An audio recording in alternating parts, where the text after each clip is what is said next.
Hola, bienvenidos y bienvenidas a nuestro programa Podcast Médico. Soy Coralie García del Instituto de Medicina Tropical Alexander von Humboldt. Hoy vamos a hablar del dengue. Esta es una enfermedad febril transmitida por un mosquito y que es un problema de salud pública en el Perú actualmente. En el año 2003 hubo el triple de casos de dengue en comparación al año 2022. Y ahora, en el 2024, para abril, tenemos muchísimos más casos en comparación con el año 2023. Enfrentamos un serio problema del dengue. Entonces, para seguir hablando de este tema, contamos con la presencia del doctor Raúl Gutiérrez Rodríguez, quien es especialista en enfermedades infecciosas y medicina tropical. Bienvenido, Raúl. Gracias, doctora García. Bueno, vamos a empezar por los signos de alarma. Ya les comentaba que el dengue es una enfermedad febril, caracterizada por fiebre, malestar general, dolores articulares, síntomas generales, pero en algún momento de la enfermedad pueden haber algunos signos que debemos aprender a identificar. A eso se llaman los signos de alarma. ¿Qué nos puedes contar sobre eso?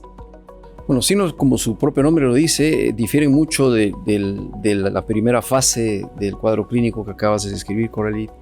Y claramente el primer signo de alarma que puede llamar la atención es el cambio del comportamiento de la persona, que estando febril, agudamente enfermo, empieza a tener letargia o cambios incluso en el comportamiento propiamente dicho, y cuando es examinado hay un dolor abdominal intenso, no solamente referido sino como hallazgo en el examen clínico. Junto con este hallazgo puede haber hepatomegalia. Adicionalmente a esto, la persona puede presentar vómitos persistentes, a diferencia de vómitos iniciales que puede presentar en la fase aguda de la enfermedad. Luego de ello puede haber sangrado de las mucosas, que nos está traduciendo que hay una caída de las plaquetas, que es un signo extremadamente alarmante en los casos de dengue que evolucionan hacia casos severos. Junto con los signos de alarma, hay que ver qué población está predispuesta a los signos de alarma. Sin duda alguna, las personas menores de 2 años de edad, o sea, la población pediátrica pequeña en edad, los extremos de la vida, en otras palabras, adultos mayores también, personas que tienen enfermedades crónicas como el asma bronquial, la diabetes, o tienen enfermedad pulmonar obstructiva crónica, o sufren de algún trastorno de inmunosupresión como enfermedades reumatológicas, y las personas gestantes de sexo femenino. Están expuestas claramente a ser un grupo de población en riesgo que al enfrentar al dengue podrían desarrollar estos signos de alarma que los llevan a casos severos. ¿Qué tiene que hacer una persona que presenta o cree presentar algún signo de alarma? Lo primero que tienen que hacer los familiares y las personas que viven con los pacientes afectados es reconocer, por supuesto, que está empeorando y acudir al primer servicio de salud que esté disponible. Si esta persona tiene un seguro particular, tendrá que ir de inmediato a su seguro particular. Si es que tiene cerca una posta médica de salud, tendrá que ir a la posta médica. Si es que hay un servicio de emergencia de e-salud, tiene que acudir también. O sea, lo primero es buscar a un profesional de la salud que tiene que atender a esta persona y establecer el diagnóstico clínico, porque hasta esperar la confirmación pueden pasar horas y esas horas son vitales cuando la persona esté manifestando problemas que van a la severidad. Dicho esto, el Ministerio de Salud ya ha establecido situaciones de alerta en todos los establecimientos de Perú, públicos y privados. Hay que aprovecharlos, hay que usarlos. El día de hoy, todos sabemos por las noticias que nuestros hospitales públicos están recibiendo cada vez más personas que tienen este problema, algunos que evolucionan a cuadros severos, que presentan estos signos de alarma, como dije hace un momento, sobre todo pacientes en los extremos de la vida, en zonas muy cerca de la ciudad, al sur de Lima, las postas médicas de Chincha, Ica, solo para darles un ejemplo, son lugares geográficos cercanos a nosotros donde la situación es de bastante cuidado. Y sin dejar de mencionar los distritos de población de alta densidad cercanos a las zonas urbanas en la propia ciudad de Lima. O sea, junto con las demás provincias que están ya reportadas por el Ministerio, somos una ciudad que está expuesta al dengue el día de hoy, sin duda. En relación al tratamiento, han circulado algunos mensajes de que ciertos fármacos podrían tener una función específica en el manejo de pacientes con dengue. ¿Nos podrías aclarar si existen algunos fármacos para el dengue? La respuesta práctica y basada en evidencia es que no existen. Se ha intentado mucho y hay reportes de estudios iniciales, de las fases iniciales con las cuales se desarrolla un fármaco para una enfermedad, donde se ha demostrado cierta efectividad de algunos agentes antivirales e incluso algunos agentes en combinación. La verdad, ninguno de ellos ha demostrado en estudios de fase 3 y luego en fase 4, cuando se siguen en vida real, que sean efectivos en el tratamiento y control del dengue. El día de hoy no existe un fármaco activo que sea recomendado por cualquier profesional responsable de la salud para tratamiento antiviral del dengue. Correcto. Recordar a todos que la piedra angular del tratamiento del dengue es la hidratación. Hidratación por la vía oral en la mayor parte de personas y en algunos casos podría ser por la vía endovenosa, ¿no? Evaluando ya a través de un personal de salud. Ahora sí vamos a ir al grano en relación a la prevención, que es el tema que queremos tocar con mayor interés. Y vamos a empezar primero la prevención que podría hacer las personas desde su casa, desde su hogar y también como parte de una comunidad. ¿Qué podrían hacer las personas? Lo primero es ser conscientes que estamos en una situación de brote epidémico interesante. Lo mencionaste al principio con los números, que son extremadamente críticos para nuestro país el día de hoy. Y las zonas urbanas, periurbanas y rurales donde está concentrado el problema, ser conscientes de ello para tener ciertos cuidados a nivel de la propia casa. Lo primero es evitar estancamiento de agua limpia.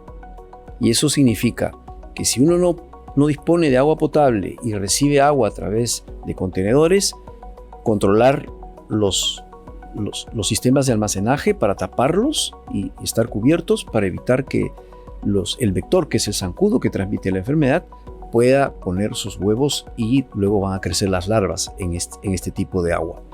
De la mano con esto, con las zonas donde hay lluvia, hay que prevenir de que existe estancamiento de esta agua también, que naturalmente cae. Y, por supuesto, en aquellos lugares dentro de casa donde uno tiene plantas, donde uno tiene macetas, hay que intercambiar la hidratación de nuestras plantas por sistemas de arena húmeda, cambiar el agua diario, mantener un exagerado sistema de limpieza a nivel urbano para evitar que se produzcan los depósitos y se produzcan las larvas sobre todo. Una vez dicho esto, hay una segunda estrategia que es contar con mosquiteros, cubrir las ventanas, incluso en las propias habitaciones donde están las personas, en estas zonas densas donde está presente el vector, hay que utilizar mosquiteros apropiados, sobre todo cuando tenemos niños lactantes recién nacidos, niños menores de 2 a 4 años de edad o personas, como mencioné hace un momento, que pueden ser de riesgo o adultos mayores. Eso en cuanto al cuidado urbano propio de nosotros. Hay sistemas de control de larvas que el propio ministerio y otros sistemas de salud utilizan, ¿no? Utilizan una sustancia que se llama el temefos, que es un larvicida. Entonces, eso es importante cuando ya el ministerio y los sistemas de control de epidemias intervienen las zonas de densa población y de densa presencia del vector. Ahora, este temefos es larvicida, lo cual está muy bien. Pero ¿qué pasa con las formas adultas, con los zancudos? Ustedes han visto en la televisión y en todos los sistemas de comunicación que hay un sistema de fumigación en varias zonas de nuestro país que suelen ser protectores por corto tiempo, ¿no? Se usan sustancias que se llaman peritroides, que eliminan las formas adultas, se llaman adulticidas del vector, que ayudan mucho, pero hay que hacerlos con bastante frecuencia en estas zonas densas, donde hay gran cantidad del vector transmisor del. Muy bien, entonces creo que todos debemos ser parte de la solución del problema y eliminar esos depósitos que podemos tener, sobre todo en las zonas de lluvia, y también dar facilidades. Si la región, la municipalidad ya ha indicado que se debe hacer fumigación, entonces debemos dar facilidades para que esa fumigación pueda ocurrir dentro o fuera de nuestros hogares. Ahora sí, hablemos de la vacuna. ¿Cuál es la historia de la vacuna del dengue? Cuéntanos un poquito de eso, Raúl. Bueno, es una historia fascinante para los que nos gusta trabajar en vacunas, y porque viene desde los años 40. Estudios iniciales que se cayeron y no funcionaron, que no lograban la seguridad y eficacia que se buscaban. Finalmente la historia termina bien hace 10 años atrás, cuando luego de enrolar más de 15 o 20 mil participantes en estudios, sobre todo participantes jóvenes, llega la primera vacuna que recibió el nombre de Dengvaxia y que fue aprobada por la Organización Mundial de la Salud en el año 2016, y de inmediato algunos países aprobaron también en su sistema regulatorio para que se pueda usar. Perú fue uno de los países que hizo eso en el año 2016, junto con México y otros países de la región. Sin embargo, cuando se observó los primeros resultados de esta vacuna en algunas zonas del mundo, sobre todo en Filipinas, se observó que en aquellas personas bastante jóvenes que se exponían por primera vez a la vacuna, desarrollaban formas complicadas y severas de la enfermedad. Esa fue la razón por la cual la OMS estableció que en aquellas personas naïves, que quiere decir que no se habían expuesto antes al virus, a pesar de vivir en zonas endémicas, tenía que hacerse una prueba previa para saber si la persona era seropositiva o no. En aquellos que eran seropositivos, pues sí se podía seguir utilizando la vacuna. De hecho, el día de hoy la OMS todavía la mantiene en su recomendación. Esa vacuna inicial tuvo una eficacia importante, cercana al 80% para prevenir la infección propiamente dicha, pero sobre todo para prevenir los índices de hospitalización en aquellos pacientes que iban a desarrollar formas severas o graves. Fueron los primeros porcentajes que llevaron a éxito de esta vacuna, que luego en la población seronegativa, o los que nunca se habían expuesto al virus, se observó una caída importante de estos porcentajes. Por ende, el día de hoy quizás no sea la más preferida, ahora que han aparecido 2 vacunas más, una en algunos países y la otra en estudio todavía, dado que además existe el tema del esquema de vacunación. Esta vacuna inicialmente aprobada tiene un ritmo de vacunación, un horario de vacunación que va desde el tiempo 0, en que se administra la primera dosis, al 6º mes y al año. Entonces, para cualquier sistema de salud pública es complicado tener una epidemia encima, vacunar para evitar brotes futuros y que la gente se hospitalice o fallezca por dengue, porque ese es el objetivo principal de la vacuna. El objetivo principal no es controlar un brote, sino evitar que en el futuro estos brotes a la población sensible la lleve a altas tasas de mortalidad o ocupe hospitalización en grados que son intolerables por los sistemas públicos. Entonces, el día de hoy, después de esta historia breve que acabo de escribir de la primera vacuna, aparece otra vacuna de un laboratorio japonés. La vacuna lleva el nombre de Qdenga y ha sido aprobada en varios países en Europa, incluyendo el Reino Unido y Alemania, en el sudeste asiático como Indonesia, Filipinas, Tailandia, en Latinoamérica, Brasil, Argentina, recientemente Colombia. Perú todavía no está en la lista de aprobaciones. Esta vacuna, a diferencia de la primera, también enroló miles de pacientes en los estudios y demostró una eficacia que iba muy cercana a la primera para ciertos serotipos del virus, 80-85%, pero cuando miramos el serotipo 2, que se describe mucho en las zonas, sobre todo donde vivimos, llegaba a pasar el 90 y tantos % de eficacia, con una seguridad muy buena en los estudios, y que además subía cerca al 90 y tantos, 96, 97% para prevenir las hospitalizaciones. Entonces, se convirtió en una vacuna interesante por estos países que he mencionado. Recordemos que el Reino Unido tiene un sistema de aprobación independiente a cargo de comités científicos que evalúan muy cuidadosamente una vacuna y ha sido aprobada. En consecuencia, estamos hablando de una vacuna que es accesible el día de hoy, que debería estar disponible en la mayoría de sistemas de salud. La respuesta es sí. Que la OMS lo ha recomendado, así es, lo ha recomendado para personas que van de los 9 hasta los 45 años de edad.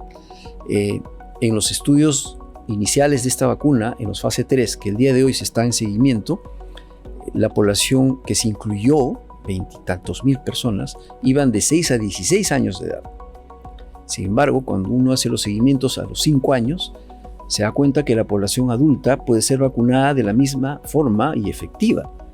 Por eso que la recomendación, cuando uno revisa la información del producto de la vacuna, va de 9 a 45 años de edad. De 6 a 45, años de edad. Lo cual es importante para cualquier sistema de salud pública. En consecuencia, esta es la segunda vacuna que también fue diseñada con esta técnica de quimerismo parecida a la primera, pero utilizando el backbone de una cepa atenuada del serotipo 2 del virus. ¿Y esta nueva vacuna cuántas dosis? Son solamente 2 dosis, el punto 0 de vacunación, y al tercer mes es la segunda.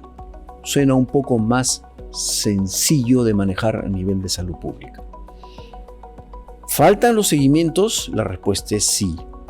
Ustedes y cualquier persona pueden hacer la pregunta y decir, ¿y por qué no está aprobado todavía por la FDA? La FDA necesita un escrutinio adicional de todos los serotipos. Y cuando uno hace estos ensayos de vacunas, enfrentas un escenario particular. Los lugares donde uno escoge hacer el estudio no siempre van a tener el mismo serotipo circundante en el momento que uno hace el ensayo clínico. Recordando a todos que son 4 serotipos. Que son 4 serotipos. Por ejemplo, el día de hoy podemos hacer un ensayo gigante en Perú. ¿Y qué pasa si el serotipo circundante solamente son el 1 y el 3? Y no el 2, que es el que más abunda. Entonces, vamos a tener posiblemente resultados interesantes, lo cual no quiere decir que la vacuna no funcione para el serotipo 2. Cuando uno utiliza estas vacunas en los ensayos clínicos, claramente se diseñan en laboratorio primero, en las primeras fases de estudios, para desarrollar una protección cruzada contra los otros serotipos. Esa es la base fundamental de cada plataforma de desarrollo de la vacuna, y que toman años. El día de hoy, esta plataforma va a cambiar. La respuesta es sí. ¿Por qué? Porque viene una nueva tecnología a raíz de la pandemia con COVID, o por COVID, que es basada en plataformas de RNA mensajero, que abrevia el tiempo de desarrollo de la vacuna. Lo hemos visto con la pandemia. En un año teníamos 3 vacunas disponibles en todo el mundo. Entonces, ¿es posible que esto ocurra en dengue? La respuesta es sí. Esperemos con mucha ansiedad que esto ocurra, sobre todo para controlar una enfermedad que es prevenible 100% y que con la vacuna ayudamos en la prevención de que se generen formas graves y que las personas lleguen a ser hospitalizadas. Termino mi comentario con la tercera vacuna. La tercera vacuna es una tecnología transferida de los Estados Unidos, de los Institutos Nacionales de Salud. La primera publicación acaba de aparecer en febrero de este año, en una revista médica importantísima. Una tecnología que ha sido transferida al Instituto Butantan del Brasil, junto con una compañía norteamericana. Han desarrollado esta vacuna con esa tecnología, también con la técnica de quimerismo, pero esta vez han usado como backbone, o sea, como el mapa de donde salen las proteínas que van a despertar la respuesta inmunológica. Han utilizado a un propio serotipo, que es el serotipo 4. Entonces, cuando desarrollan el estudio, y han incluido miles de personas en Brasil, se toparon solamente con circulante serotipo 1 y 2. Y uno mira la eficacia en estos 2 serotipos y está por encima del 85 al 90%, 97% para el serotipo 2. Entonces, no deja de despertar mucha expectativa esta vacuna, porque es solo una dosis. Es solamente una dosis y hay bastante expectativa por los organismos regulatorios mundiales y sobre todo por OMS sobre los futuros seguimientos de esta vacuna. Muchas gracias, Raúl, por esta puesta al día en relación a las vacunas en el dengue. Recordarles a todos entonces que estamos frente a un problema grande de salud pública.